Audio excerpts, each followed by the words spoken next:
G'day everyone, welcome back to another weekly tipping video on the channel. So it's time for me to go over my tips for gather round for the 2025 AFL season, an exciting time of the year. Feel free to leave a like and subscribe if you do go on to enjoy today's video. And let's get straight into it. Okay, let's have a quick look on how I went from last week. Round 4, got myself a 6 out of 8. The tips that I did get incorrect were the Crows and also Port Adelaide. Got the Cats tip right at Friday night. Went with Collingwood against the Blues. And yeah, that Adelaide one's a bit rough to cop, given what did happen late. Thought the Crows were a little bit unlucky, but this was a cracking game to watch. Definitely had the momentum swings and ebbs and flows. Went with the Lions against the Tigers, the Swans against North Melbourne, the Giants against the Eagles, and yeah, the Saints, really impressive performance. They've started off the season very well with an upset win over Port Adelaide, and then the Dockers over the Dogs to complete the round. Okay, a quick look now at my tipping competition leaderboard update. So roughly 15 people or so got themselves a full 8 out of 8 score. That's very well done, always good to see. And as for who is leading my tipping competition, it is 𝐼𝐻𝐿𝐴 United, still leading with a total score of 47.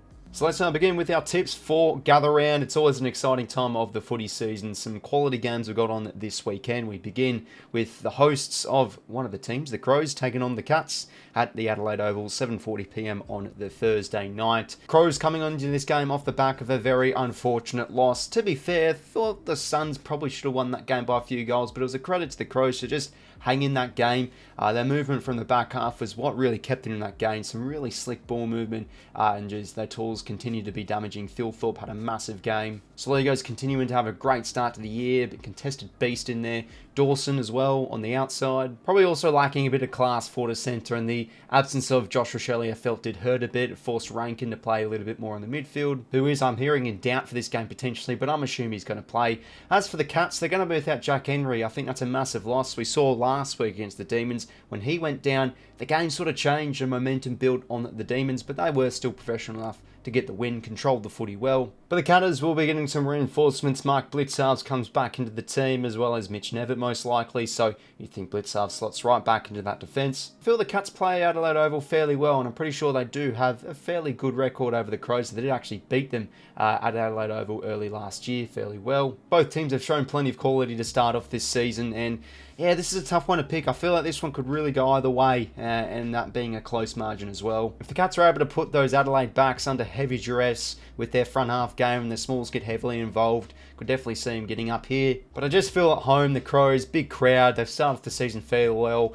They're going to have fire in their bellies too with the result that they did drop last week. So I'll go with the Crows here in a game that will go either way, but I think Adelaide will just have that damage with how they're moving the footy at the moment. So we'll go the Crows in a close one by 8 points. And then on Friday night, we have arguably one of the matchups of gather round with the Pies taking on the Swannies. Both sides, I feel, play Adelaide Oval fairly well, so I guess you can say it's a happy hunting ground for both teams. Collingwood sitting with a 3-1 record. They've got 3 wins in a row, and they've just found ways to win, whether it's a close game against the Dogs or just a professional second half display like it was against the Blues. The age and experience is really showing with the Pies. They just know when to get it done. They know when they need a lift. All their midfield really stood up in that second half against the Blues, but plenty of outs for them with Dan Houston suspended. 𝘬𝐼𝐿𝐴, who's had probably an all-Australian form with how he's starting off the year as a small pressure forward, and of course the main one, 𝘬𝐿𝐴. We all know about the Swans' injuries as well, but their depth I feel like has looked good so far to start off the year. They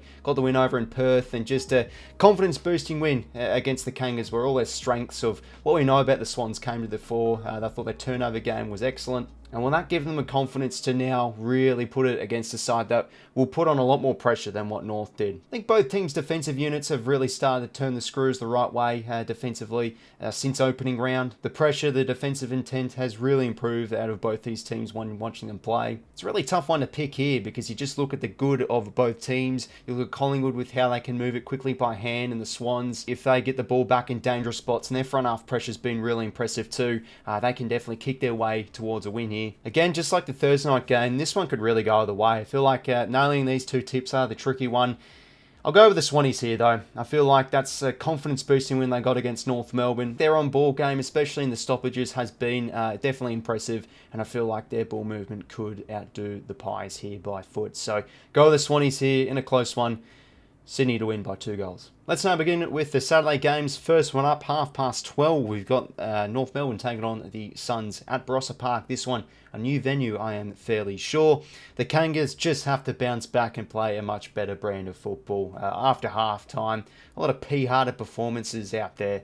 Just defensively, no intent whatsoever to chase. The Swans were just able to dictate the game with how they move the ball through the corridor. They've got to bring the heat and intensity. Got to get back to work, and what they're good at. I think they are, when they're on song, a very good stoppage side and midfield group overall, but it's going to be a tough test here against the Suns. What I liked about Gold Coast last week is usually when to beat the Suns, if you take away their midfield, usually win the game. But for the most part, the Crows were able to control the clearances, but what Gold Coast were able to do was just really bring impressive forward half pressure and execute well off the turnover. So many underrated players to start off the year. I think Ben Long's having an outstanding start. He's just a really good marking forward, but also great at ground level. And Walter as well, and especially Ben King, they're really clunking them forward to centre well. I think North will be breathing fire for this game, but let's be real, I don't have much confidence to tip them here. It was evident against the Swans last week. When they turn over the ball in dangerous spots, opposition can make them pay. And I think with Gold Coast, what they've shown so far this year, and their dare, especially from the back half, has been impressive too. I think, the Suns will blitz the Kangas here and win this one well by 35 points. Next game up, we've got the Blues taking on the Eagles, 1:20 p.m. at the Adelaide Oval. Surely the Blues can't go to 1-5, right? I tell you what, if they somehow drop this, it would just be... I can't even fathom it, to be honest. I don't want to disrespect the Eagles here, who have had a disappointing start to their campaign. Apart from their gallant performance against the Lions over in Brisbane, they have just looked so easy to move the ball against, especially in transition, and their midfield has not been good enough. Last week, they decided to blood a few kids with Tom Gross the first game, and Clay Hall got a few midfield minutes in there too. And is that the direction they're going to head into a little bit more this year?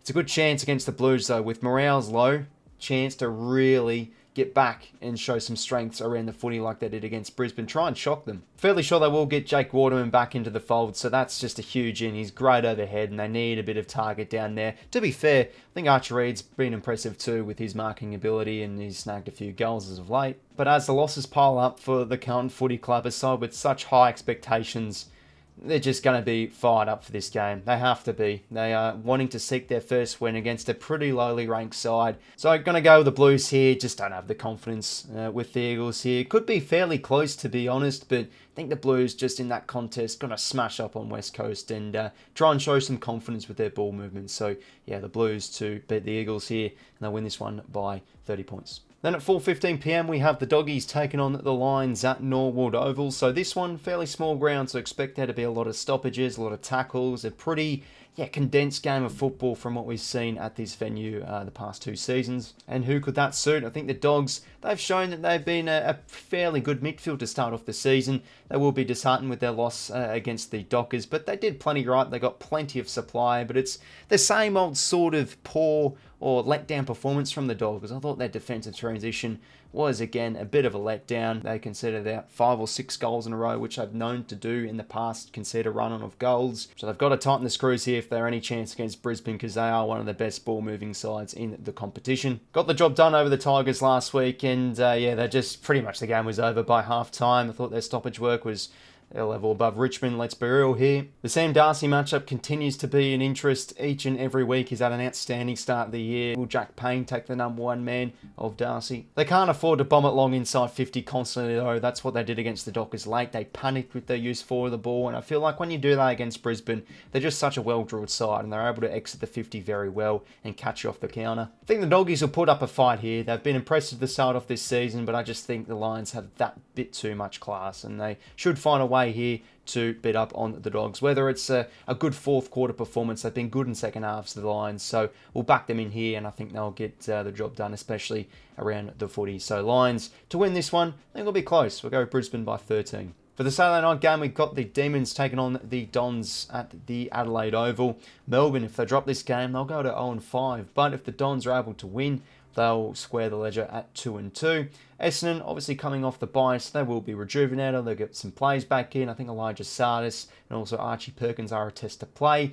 Big out though of Caldwell. Since the bye, he has unfortunately injured his hamstring. He'll be out for around a month. So he's been the heart and soul, I feel, in that midfield, in that engine room. So a bit of an out there. As for the Demons, I think Xavier Lindsay and also Matt Jefferson are a test to play to come back in. But a big out with Jake Lever. He's their composure piece back there. That really sets up the play. But to be fair, they had some pretty good defensive moments last week against the Cats. Thought Stephen May did a superb job, and with his absence, they probably would have lost that game by a lot more. Both these teams have been awful with their inside 50 entries, so I think the most important piece to who wins this game is who can be better with their entries inside 50, and of course as well, who can get on top of that midfield game. Because look at that win Essendon had against Port Adelaide.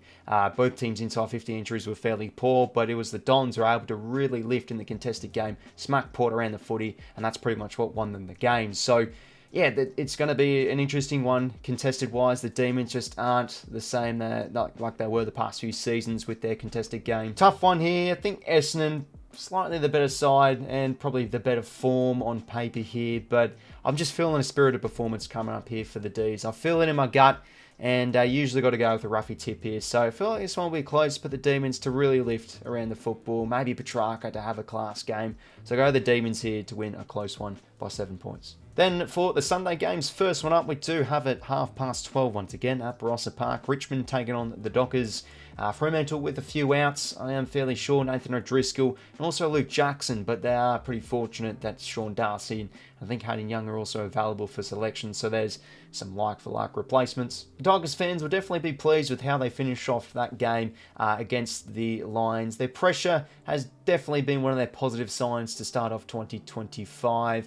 In flashes though, like they've had some quarters, especially against the Saints, where it just wasn't AFL stand, and of course away to Port Adelaide too. But I think they'll continue to be a thorn in some good team sides, especially for a quarter or two. It's just the onus on the opposition if they are able to compose themselves and get on top of the contest. As we said in the tipping video last week, I felt that Derby win against the Eagles started to give some confidence for the Dockers, and it showed against the Dogs. Some of their movement from the back half, really impressive. A gutsy win it was against the Dogs as well. They ran out of plays on the bench. So I think the Tigers can definitely push them here, but for a four-quarter perspective, just don't think they have the quality compared to Fremantle. I think the Dockers building some confidence with how they're moving the footy, and their midfield is on song as well. Sarong and Brayshaw are an outstanding nick as we speak with how they are playing. So Fremantle to win this one. I think they'll run past Richmond here with a solid second half performance and win this one well by 25 points. Next Sunday game, 3:20 PM, we've got the Saints taking on the Giants at Norwood Oval. And what a surprise packet the Saints have been to start off 2025, eh? Some really impressive performances with the young group they have and also their outs as well. Ross Lyons stated at the start of the year they want to be a lot more competitive and show great intensity around the footy and high pressure, and they've certainly showed it. They are the number one ranked team at the ground level game, so they are able to beat their opponents thoroughly with those ground balls. And we saw it against Port Adelaide again. Port lowered their colours, but the Saints just won so many key ground level contests that helped them to get the ball forward, and they're moving it really nicely too, especially along the wings. Really liking Darcy Wilson's performances as of late. Jack Higgins, you could say, is in all-Australian form. He's looking really clinical when he has ball in hand and taking his opportunities well. Just an honest and really well-drilled side, the Saints, and I thought they held up really well defensively with their win against Port Adelaide. So I feel they're a very good chance here with their current form to try and take down the GWS Giants. I think the Giants have the wood over the Saints, but looking at the past games, they've been fairly close margins, so I think this one will be a close game of footy. Given this one's at Norwood, I think this game will be one in the middle. Both sides have been fairly good in there, especially the Saints, but the Giants' pressure is, I think, the best in the competition when watching them play. So if they're able to bring the heat better than the Saints, I think they can get on top and get some ascendancy in the contest. This is a really tough game of football to tip. I think both sides have similar strengths of strong team defences, high pressure game. When they're on song, they can move the football fairly well. This one will go either way. I'll just go the Giants though. Just on paper, the slightly better team. Just with the names I have forward to centre, they can really just change a game if it's going to be a close one. Giants' speed when they move the football can really catch out teams, and I think that could be the case here for the Saints. So the Giants to win a close game of football here. I think this one will be heavily contested. Go the Giants by 5 points. And now for the final game of the round, we do have Port Adelaide taking on the Hawks at the Adelaide Oval. And geez, this one's going to be centred around Ken Hinkley with his post-game antics he did last year. But I want to start off with Port here. Not many people are giving them a chance. I tipped them last week against the Saints. They let me down poorly. So now all the eggs are basically in the Hawthorn basket. So it wouldn't surprise me if Port Adelaide find a way to win this game. And to be fair, they've been in their game. They've been in their losses. Just what's let them down is their composure. They're really lacking cohesion to start off the season. Their use inside 50, a massive letdown. No composure whatsoever. And facing a side like Hawthorn, if you're just going to bomb it in deep, left, right and centre, they're a really well-drilled side. They're a well-oiled machine. I think their team defence has been one of their highlights to start off the year. They're composed on moving it from the back half. And the gulf of these sides with foot skills is a massive one. You know, a lot of unforced errors with Port Adelaide at the start of the year, whilst you've got 𝐼𝐴 on and a bit of Josh Weddle back there, really carving them up. Opposition teams by foot and moving the football really well. Will Day, a massive out for the Hawks, though. He's going to be out for a few months. So does 𝐼𝐴𝐻𝐪? Heard he's been in some fine VFL form. Does he come in? I think Josh 𝐕𝗶𝗟 is a slim chance to be making, having his return to this game as well. Port want to win this game. They need to do what they did in the semi-final last year from remembering that game. Just pure pressure. Put the Hawks under duress in the back half. Don't allow them to move the footy with ease, and yeah, just try and get that output out of those small forwards. That on when they are on song, like Willie Rioli, can definitely change a game. But just don't have the confidence with Port. They've started off the season poorly. They're looking like a bottom 6 team on their form, and I think the Hawks rejuvenated after the bye. I think they just have that class to kick away and find their targets while we move the footy much better than Port. So Hawks here to get the win over Port and have the last laugh on Kenny perhaps. So Hawthorn to win this game by 13. So everyone, there are my tips for gather round of the 2025 AFL season. Let me know your tips down below in the comments section. A lot of one-sided tips when looking at the percentages on ESPN Footy Tips, so surely there are going to be a few upsets. So let me know, are you going to be going with a few roughies? That's it from me, everybody. Hopefully you did enjoy, and until next time, I'll talk to you later.